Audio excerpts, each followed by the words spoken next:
สวัสดีครับวันนี้จะมานำเสนอการบ้าน เรื่อง Synchronous Counter นะครับอันนี้เป็นข้อแรกนะครับขั้นแรกเราต้องมาเขียน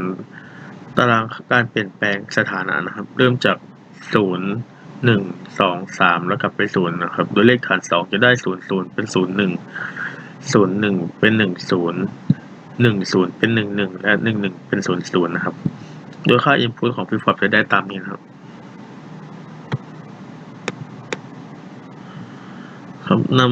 ำ input ของ flip-flop มาใส่ในตาราง K-map นะครับโดยแยก JK ของ A และของ B ครับเราจะจับกลุ่มจะได้ JA เหลือ B ครับ KB